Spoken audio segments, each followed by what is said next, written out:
get a chip home here pretty soon. Maybe. I don't know.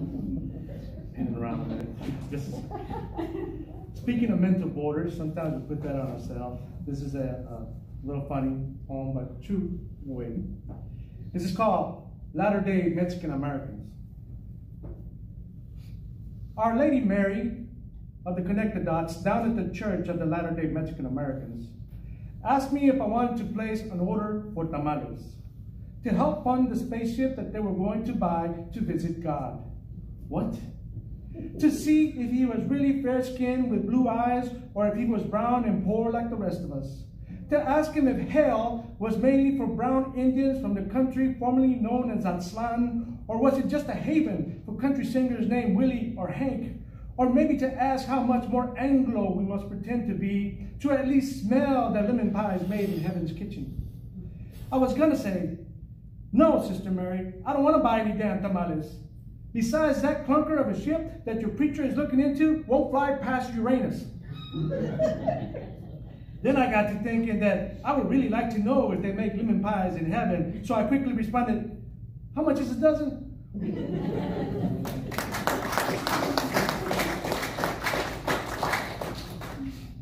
So I've had many interactions with immigration where I lived before, in the Middle Grand area. This is one of the poems for having to do with that. Plus, it's in reference to a fellow colleague that used to love this term. It stuck with me. And it was sweet Jesus every time she got upset. So, anyways, so this is sweet Jesus. Sweet Jesus. La migra stopped me, asked me for some papers. With a sly American smile, I produced a one-finger document.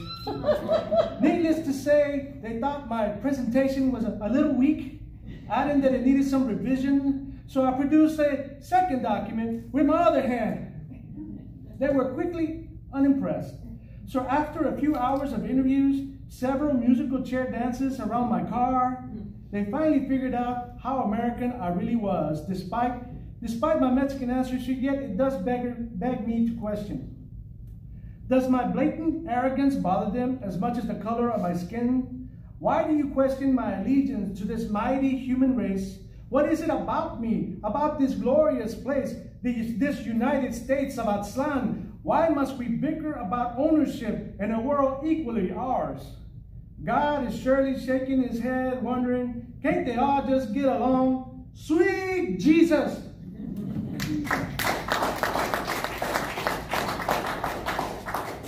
Up next is Daniel Garcia Ordaz, the poet mariachi. Whee!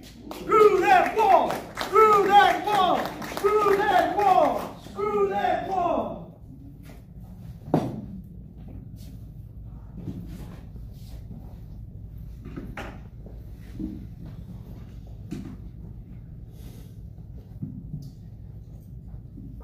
If you like colored television, you might be a Mexican. I Googled 3 words: Mexican, television, color. Those 3 words, you Google that, boom. Guillermo Gonzalez Camarena, the inventor of colored TV. Mexican. If you like colored TV, you might just be Mexican. If you eat Taco Tuesdays, you might be Mexican, at least once a week. If you like raspas, or enchiladas, or jicama con limon, you might be Mexican. Elote in a cup, or on a stick, you might be Mexican. Y'all know what a speedo papa is? They sell these at our flea market down there. It's like a wooden stick inserted into a corn on the cob type. Right, that kind of style, right? It's long enough. So, but instead of corn on the cob, right, it's inserted into a long, Idaho potato, russet potato that's been spiralized, So speedo papa. So it's lengthwise. Looks like the length of a, So you put some, mayonnaise and some. Mexican put lemon on everything. Ain't no coronavirus in Mexico because we put lemon. Put lemon on everything. So, yeah, chile, mayonnaise, ketchup, or whatever. Little salsa. If you like Spiro Papas, you might be Mexican. If you eat at Chipotles, you might be Mexican. So, well, because, you know, you are what you eat, right? So, you might be Mexican.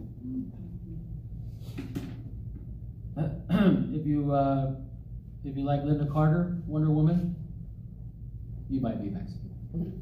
She was Mexican. Ted Williams, Mexican. Hit 400 batting average. Went to World War II as a superstar baseball player. Still maintained a 400 batting average. So our numbers are Arabic, but you don't like immigrants. Our letters are Latin, but you don't like immigrants. Our soldiers are Filipino and Puerto Rican and Mexican and Colombian and Samoan and Japanese and red and yellow, black and white, but you don't like immigrants. My Tío Rigo was a Mexican citizen here in the U.S. with permission, with papers, if you will, but not a U.S. citizen when he was drafted to Vietnam. You know, he was white enough to go, you know, that's when they need us. Is, you know, World War II, hey, just kidding, we need you. In fact, during World War II is when Mexicans were designated as white for the first time, because we needed you to be white to be, you know, part of our army, part of our military. And yet there's no movie, you know, for people like Sergeant Jose M. Lopez, who in one day, during the Battle of the Bulge, in one day killed, this is the wording, if you Google it, at least 99 Germans in one day, just in that one day. He was so Mexican that they sent him to Korea, being a Medal of Honor recipient. They still sent him to Korea. His record wasn't flagged in any obvious way until a general was looking at his paperwork and said, hey, you know, you're a Medal of Honor recipient, let's send you back home. So San Antonio, you know, has an expressway named for him and that sort of thing. So we throw some love at him. San Antonio throws some love at him. But I mean, it should be a name that should be recognized in more than a few cities here and there. The Nueces River here nearby, well, here, you know, that runs through here. That's the old border of the new Republic of Texas versus the Mexican, the new, you know, smaller Mexican country. Nueces River, that's the Republic of Texas's border. You know, it's still a good trip from down there to the Rio Grande, which became the new border. The Treaty of Guadalupe Hidalgo, after the Mexican War, said that, you know, the U.S. promised to respect Mexicans, that you know, they didn't move anywhere. They didn't move anywhere. There's some families down the border from the 1500s, even a little bit before St. Augustine in Florida, families that have been ranching and so on, Spanish families that have been down there, soldiers and families down in the Rio Grande Valley. Families have been there since the 1500s. It's about 300 years before the original 300 Texans. Original 300? Welcome to the neighborhood, new guy. Original 300. And so those Spaniards, you know, they never left. But they're immigrants somehow. You know, they never left. And yet, boom, New Spain becomes Mexico, but they never moved. Now they're Mexicans. That becomes Texas, but they never left. They never moved anywhere. Now they're Texans. And then boom, they never left, but boom, now they're Americans. And the border wall is fixing to be constructed and has been constructed, parts of it. In the old Spanish land grants, now, you know, of course, Native American rights, you know, here the Karankawa, from here all the way to the Rio Grande Valley, the Tamaulipas tribes and so on. You know, forget about that. That ain't nobody got time for that. They're Native Americans. There's not too many of them. Who cares? You know, there's not enough of them to say anything, to speak up. I mean, this is how in 2020 we treat still Native Americans as if they don't exist, as if they have no rights, as if their land ownership back in the day meant nothing. There's no contract. There's nothing on paper. If there is, it's a contract that says you give this land to America. So that's about, you know, that's about it. Here, go ahead and stay on your reservation and be quiet. And please don't wear braids to our store or our restaurant. We don't want that around here. Don't wear it to our schools. Don't wear it in our neighborhood. we don't want your kind around here. Some of those families, some of those border walls are being built on land that has been donated or purchased, often donated by people from like Frankie Turria, who was too rich and had too many cowboys with guns for the white people to steal his land in Brownsville.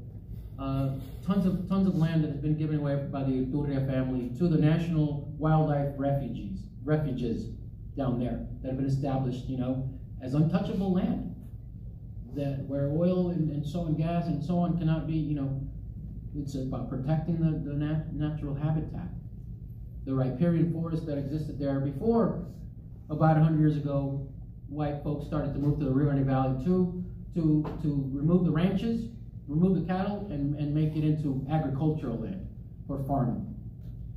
So that land that was bought or donated by the U.S. government as national wildlife preserves, that now, with a signature of a pen, without congressional approval, that's the land that's being, you know, used for this border wall.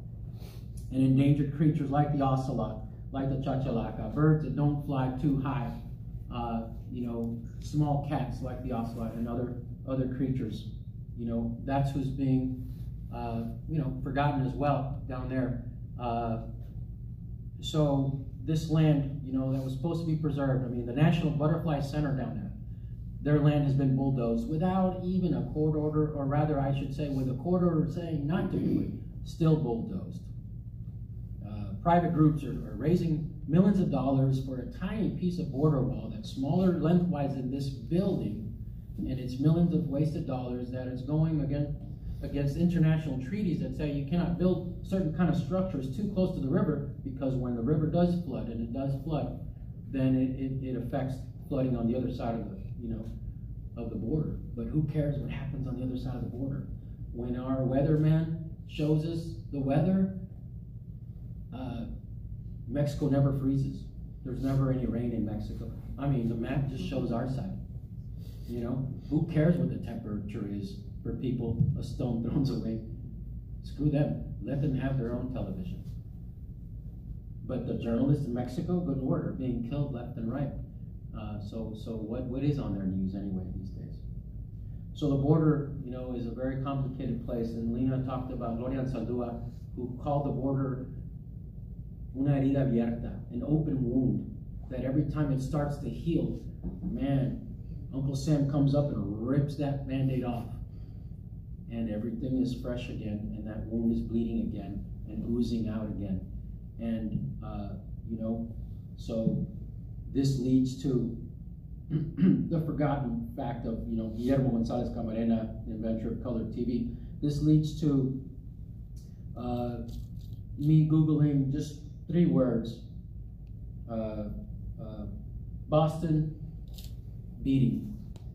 I forget what the 3rd word was, but 2 days ago, a woman and her daughter were beaten brutally in Boston by 2 white women, so described by the news, for speaking Spanish. In a neighborhood that used to have about 3% Hispanics in 1980, according to U.S. Census reports, and now, according to recent census, has about 50% Hispanics in that neighborhood. Really, actually, it's about 39%, but rather, I meant to say 50% of the neighborhood used to be 97% white, now it's about 50% white. And so, yes, Hispanics are moving everywhere, but also white people are not staying in the neighborhood. They're moving to other neighborhoods, you know, because this neighborhood has become too black, too brown, too whatever. And 2 women in 2020, 2 days ago, were beaten for speaking Spanish in a country, the United States of America, that has no official language. And the fact that the United States of America has no official language is a fact that probably most Americans are not aware of. They assume that it's English, even though we have got Galveston Island, named for General Bernardo Galvez, who without the support of Spain and people like General Galvez, the governor of Louisiana, you know, kept the British from coming into the Mississippi through our back, you know, through our backs, through our flank, and protected the United States. There is no U.S. without Spain and France, financially and military supporting us through their Navy, through their military, through their funds, through the fact that they recognize our Constitution. We couldn't have done it And yet, this is what we get, is the thank you we get is that, you know, you don't exist, or if you do, you need to exist in our flavor. So Democrats are not your friends. Republicans are not your friends. The Green Party, not your friend. Obama is not your friend. Hillary Clinton is not your friend. Bill Clinton is not your friend. And if he is, you need to unfriend him because you will end up dead from suicide. Elizabeth Warren is not your friend. Bernie Sanders is not your deal, and he's not your friend. And so the job of a poet, you know, is to challenge society when it's time, and to celebrate beauty when it's time to celebrate beauty. But I mean, that's the fun part. But it's important for a poet to question what he or she sees in our world, in our society, to question our leaders. If you love your family members, you question them when they're messing up. If you love your country, you question your country. If you love your party, you question your party. If you love your mayor, you question your mayor. If you love, you know, your country, you question, because otherwise you're not a poet. If you just love on Obama or love on Trump or love on whoever, whatever party you're from, you can still like them, okay? You can still go have a beer with Obama or wish you could or whatever, but question them, because, you know, Hillary Clinton voted for the border wall as a senator in 2006. Barack Obama voted for the border wall in 2006 when he was a senator. And don't believe anything I say, Google it. And they are not forgiven for that crime. And President Bush, who I like, is not forgiven for the crime of thinking that if he only does this, he'll get that. Well, he never got to that, but he got the border wall for us, you know. And then people think that if you don't put capital letters on Trump's name, he's not going to trend. Capital letters don't matter. He's still trending because of you. So I call him on social media THRUMP. A thrump is a loud, annoying, incessant sound. And that's what he is to me. He's just an annoying freaking sound. My tia told me about this time in Victoria, Texas, when in 1955, her family was out there picking crops and so on. And this incident happened where they went to a store and they couldn't order a hamburger on a Sunday because no Mexicans were allowed in Victoria, Texas in 1955. No dogs or Mexicans were seen all over anywhere Hispanics lived. I vote in the land of the Pilgrim's Pride, land of where my fathers died without voting, because you can't vote with a green card, you need a voter registration card. Don't touch me, I'm an American citizen card. And he was not a citizen, he was in limbo, just passing through, kind of in between, you know, but for him though, I vote.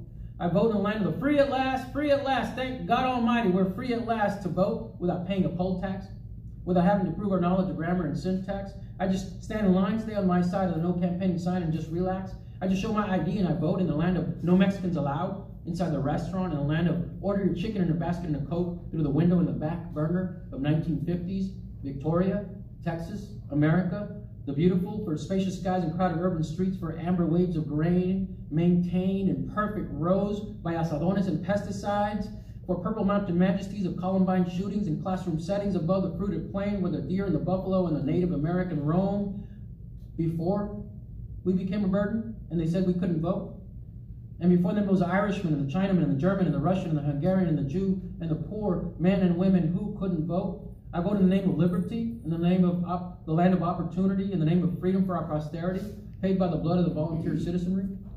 I vote because I served in the Navy to protect all the rights of you and me. I vote because it is free. I vote because I am free to vote in this country. And I'm tired of you voting for me. And I'm tired of you voting for me. Thank you.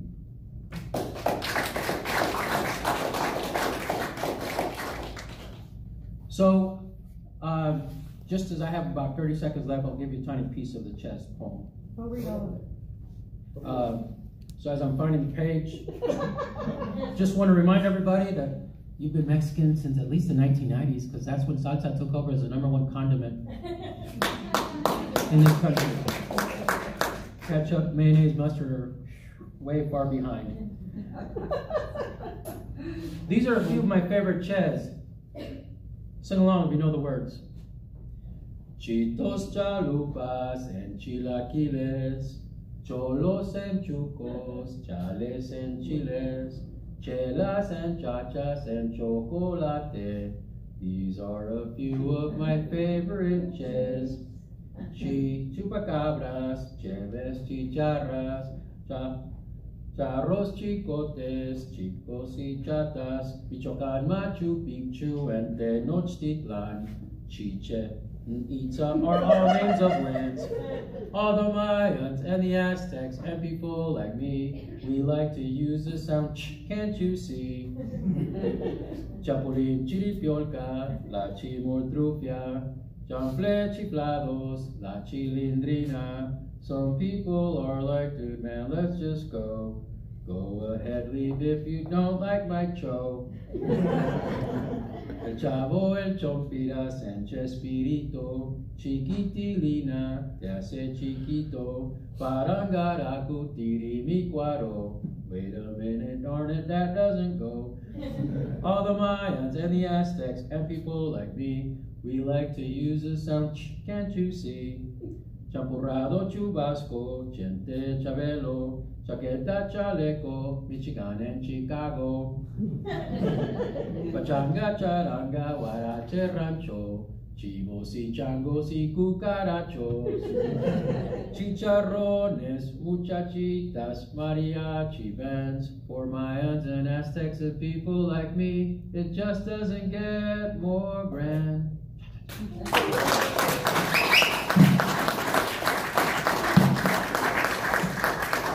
I'm Daniel Garcia Ordaz, and I approve this message. Don't forget to vote.